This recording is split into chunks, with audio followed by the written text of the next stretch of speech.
Hey guys, so I was thinking today is actually Isabella's birthday. Isabella is Izzy, which is my hair. So in honor of her being 19 months old today, I did a big chop on December 26, 2009.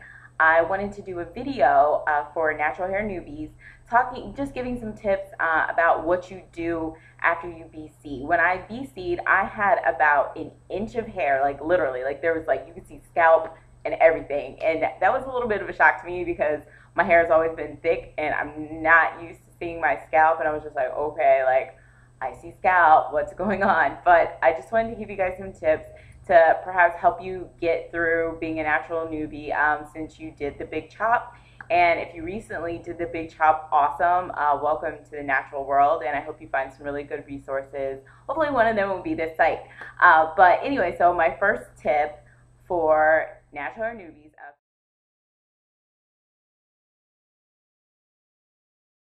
First thing I did after I BC'd is I did a really good deep condition.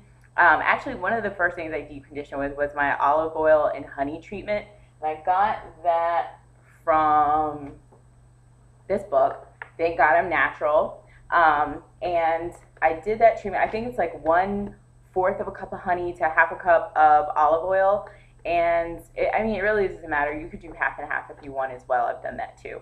And it was just a really good deep conditioning treatment, and my hair felt really soft. And I think a lot of the time people are shocked at the texture of their hair because they're so used to that relaxed texture, which feels silkier because it's chemically altered.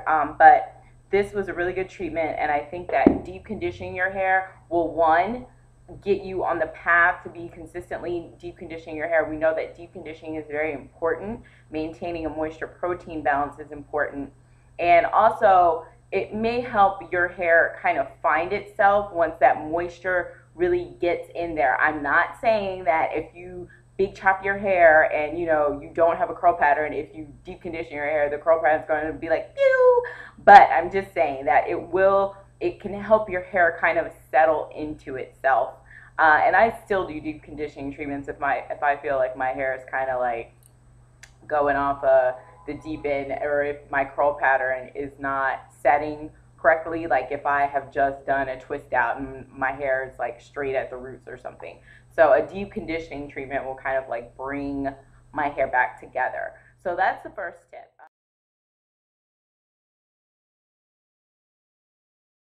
The second tip I have is, if you're going to wear your hair out, like say if you're not going to weave it up because you're not comfortable, having short hair. Some people aren't comfortable with having an inch of hair, and that's fine. You don't have to feel bad. You don't have to feel like just because you went natural, you have to wear your hair out and you have to wear your natural hair in an afro all the time. That's not true.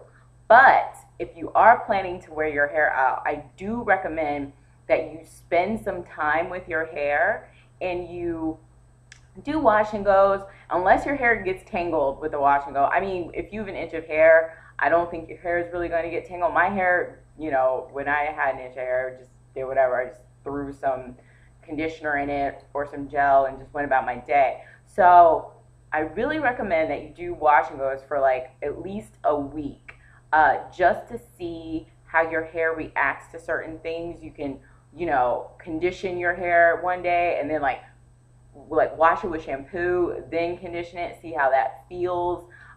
You can do your hair with a conditioner, do your hair with a conditioner plus a gel, use a moisturizer. You can do a lot of different combinations, and if you're doing your hair daily, which I think is fine when you have very short hair, it really helps you kind of just figure out your hair, figure out what your hair is doing, what your hair likes. And I mean, if you can go longer than a week, awesome. But at least, to me, that's just my opinion, but at least a week just to spend some time with your hair, get to know it like you are strangers, and it's really great to, just kind of spend some time with it. I really love it.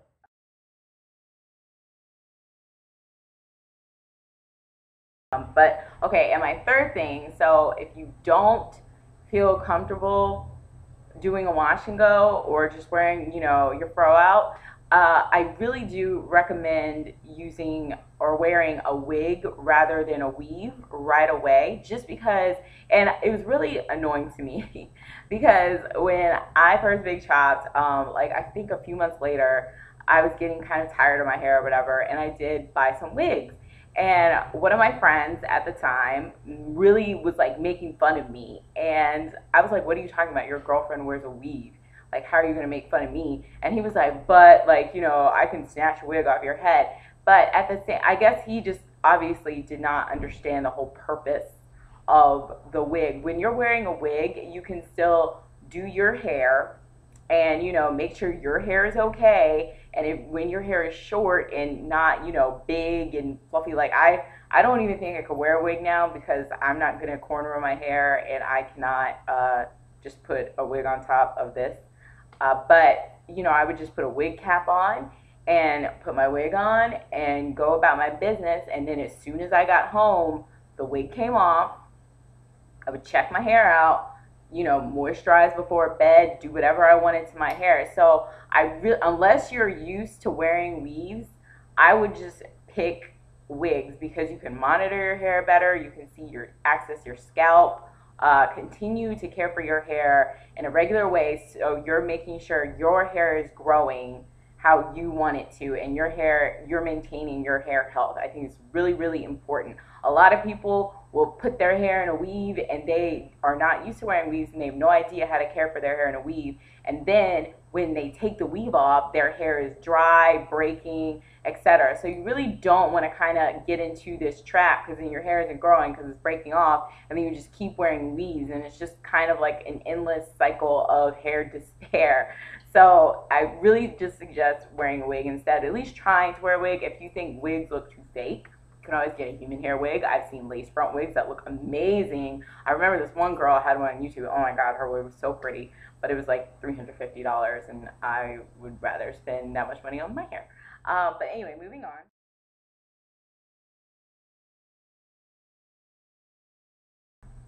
The fourth one is review and compare the ingredients in the products that you have bought and are currently using on your hair. I know when I had shorter hair, there were some products I was like, oh my God, like I hate this product, what's wrong with it, and all this kind of stuff. So then I really started looking at the ingredients, and I realized that they all had glycerin very high at the top of the list. And in SoCal, in the winter time, it's very, very dry. Like my first winter here, I'm not even kidding, I had prune hands like all the time because my hands were so dry and it was like dehydrated. It was crazy. I called my dad and I asked him, I thought it was like dying or something. So just examine the ingredients, look, maybe you'll find a pattern, see what's going on. And then if you are looking and you see an ingredient and you don't know what it is, Google it, because there are the cosmetic databases for ingredients are online and they'll always come up. I swear I've never Googled an ingredient that was spelled correctly and nothing came up.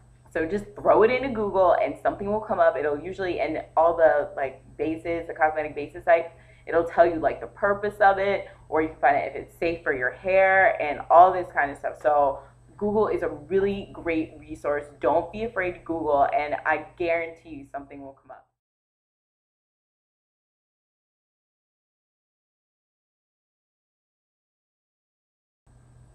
The fifth thing is do some forum lurking.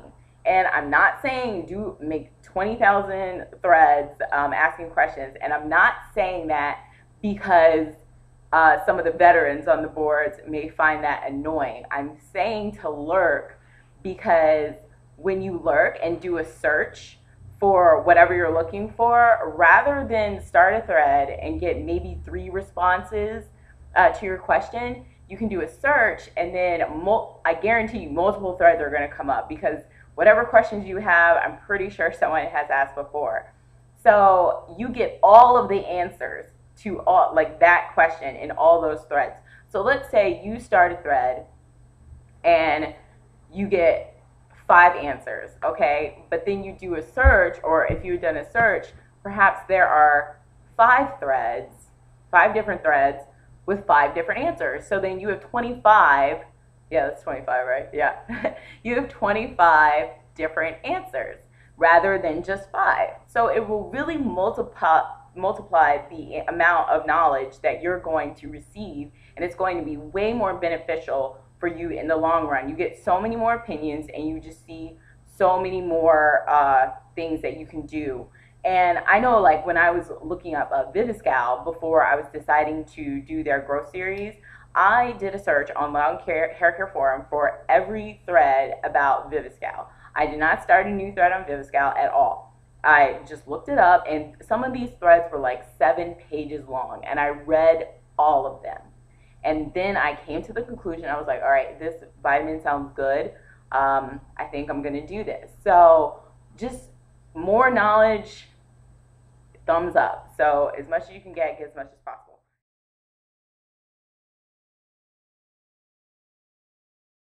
And the last thing I have, and I'm really glad because this video is already 10 minutes, is to do some reading. Like I mentioned before, Thank God I'm Natural is a really great book for newbies. It talks about the different textures of your hair, not curl patterns, and different myths on natural hair, how to care for your hair, things like that. And it has lots of good recipes for hair deep treatments and moisturizers and things like that. So I really like this book. I bought it when I was a newbie.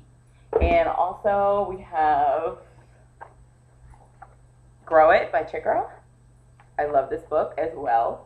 It has a lot of great tips for growing your hair out, and she does talk a lot about moisture protein balance, so I definitely recommend this book too. And it's pretty short, it's an easy read. And then if you really want to get fancy schmancy with it, you go get the Curly Girl, the Handbook by Larry Massey. I do have a full review of this book on my site, and this is another one of my favorites, and the pictures are just so cute in it, and I don't mind that it is not only black people, it's white people too. So I don't know, I just love this book. Look at her, she's cute. But those are just a few really good books. A lot of people have recommended The Science of Black Hair as well. So yeah, just really do some reading and learn about your hair. If you learn how your hair works, it's so much easier to care for it. If you know how things are affecting your hair, I swear, it is so much easier rather than just say, well, I don't know why that happened, it just did. If you know why it happened, then if you didn't want it to happen, you can prevent it from happening again. And with that, I'm going to bid you adieu. And I will talk to you guys later. If you have any other tips for newbies, I'm sure there are way, way more. Definitely leave them in the comments and we can discuss. All right, bye.